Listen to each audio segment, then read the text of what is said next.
I got Hunter's Call level 50 in Sea of Thieves. It was a tough one. For comparison, here is me leveling up after 1 hourglass game compared to an hour of Hunter's Call. Yeah, I wasted my life. But that's before I found out all of the secrets the Hunter's Call has to offer.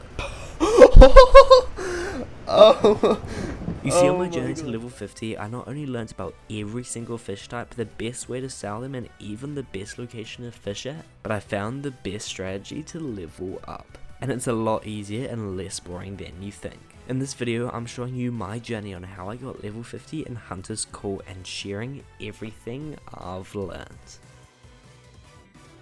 When I came up with the idea to grind Hunter's Call, I thought I'd just be fishing for hours on end for a little bit of rep, but there's actually many strategies you can use to make the most out of fishing. Basically, there are 4 main areas giving you 4 fish types, and 5 specific areas to get specific types of fish, and I found out that some of the best fish are battle gills. Now, battle gills only spawn in dangerous areas such as skeleton forts, Fort of Fortunes, and the Fort of the Damned. We chose the last option as I was going to do a whole bit where we would have to defend off all the ships wanting the Fort of the Damned to protect our fish, but it turns out in the 2 hours of fishing, nobody showed up. And so we headed over to a sea fort to cook our food, as cooked fish is worth nearly triple raw fish, and we sold to see how far 2 hours of straight fishing got us.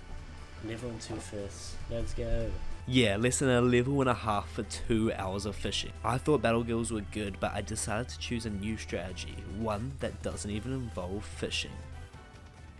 Meet the Legend of the Veil, the quest that is highly regarded as the toughest in the game, as you travel across the seas to inevitably spawn your own world event. And while fishing in the wilds for some wild splashes, spoiler alert, these fish are terrible, I turned around to notice a Legend of the Veil quest being completed. Let's go do that, I told my teammate as we headed there, but we couldn't spot the ship. Oh, I see them. I see them. Where are they? Oh. Now we thought we would just be getting a cheeky chest of legends from sinking these guys, but all the stakes of this fight were so much more than we expected, and so we locked in. Oh, I've just been kicked. Yeah, just fucking on our boat. And since it takes so long for me to pull out a gun, I can't shoot. Get it.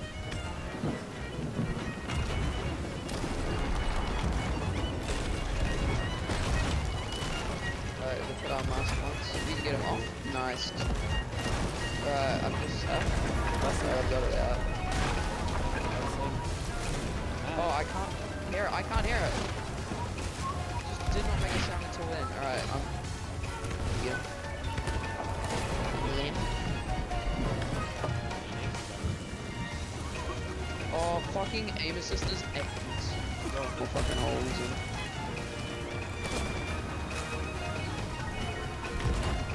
Fully repaired mast. Mast is fully repaired. They gone?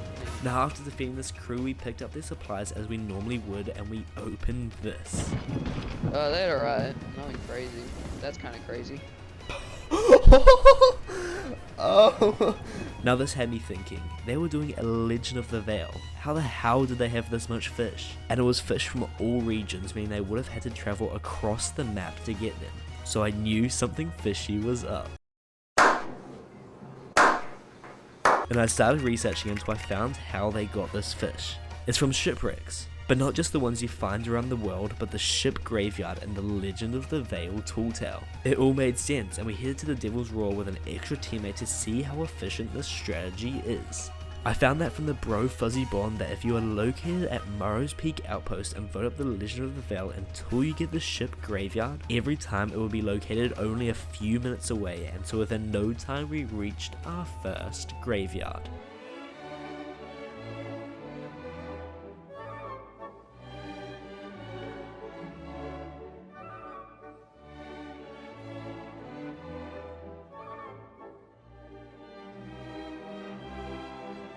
After about an hour of doing this, we got a pretty decent amount of fish, and we went to see how this strategy compares to our previous one. Grade 4 is Wait, for they gave 7 me fish, and then jack grade rip. 5 is They gave me nothing. Yeah, that gave me exactly half a level, even with the wild splashes I fished mixed in. And it took us the same amount of time and we had more people. The strategy is really not it and the battle guilds was so much better, but I had one more trick in the books that had to work. The storm was up next, but why? Because it houses the most valuable fish in the game, the storm variants. And so I assembled my crew of storm chasers and we embarked on our journey. But with the most valuable fish comes the most excruciating experience ever, as we tried our absolute hardest to fish in these crashing waves, but it was so annoying. We had to constantly repair our boat before it sunk and move our ship every 5 minutes to keep up with the storm. And better yet, the storm tracker website doesn't even work and was telling us the wrong way to go. And when everything looked down, I fished up the rarest and most valuable fish in the game. I got a shadow stormfish, I got a shadow storm. No! Where did it go? It'll hook on in a second. Just No, it's gone. Like it fully just. I just got a shadow stormfish and it just dipped. I haven't stopped taking the medication, alright? I haven't stopped lying to us. I'm not lying. Yeah. But there must be a reason for all this, right? Surely we'll be rewarded with the most amount of reputation so far. Well, with only an hour of fishing in the storm under our belts, because the server was shutting down in 15 minutes, we had to quickly cook our food and sell and hope our painful experience was at least worth something. Let's go. Alright, 3. Let go! Up. Ow! I'm gonna die. That's Up. the bait. Ow! Don't max any res, I'm in the water.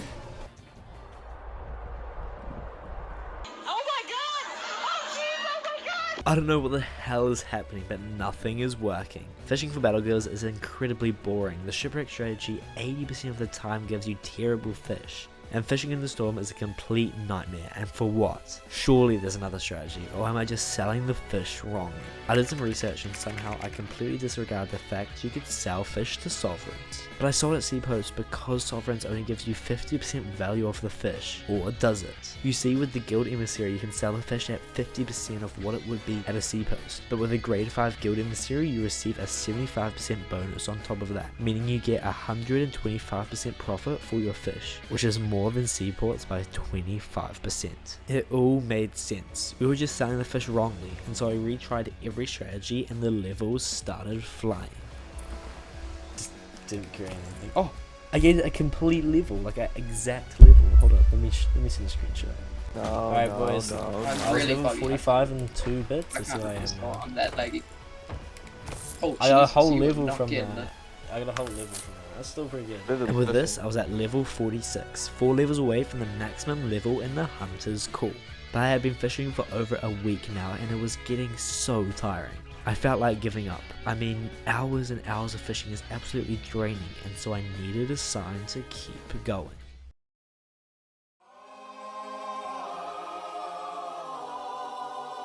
Community Weekend had been announced as soon as I was about to give up, which is why this video has been delayed by a week. But it meant I had the best opportunity I could ever have to get to level 50. And I even found the best strategy yet to level up. 4 of the dams. We were using follows before to fish battle guilds, but actually completing these gives us mermaid gems, which are low-key super great for leveling up. And so we've stacked this multiple times, and within an hour I got an entire level.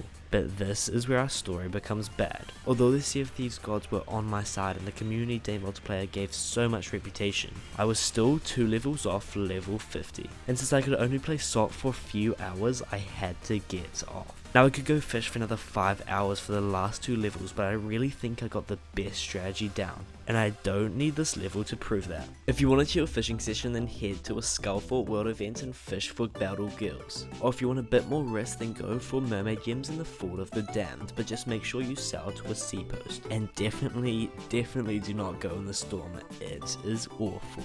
But while we've been doing this, Walter was able to get level 50, so instead he got level 50 Hunter's Call in Sea of Thieves. And please subscribe, as this video took ages to film and I would appreciate that heaps.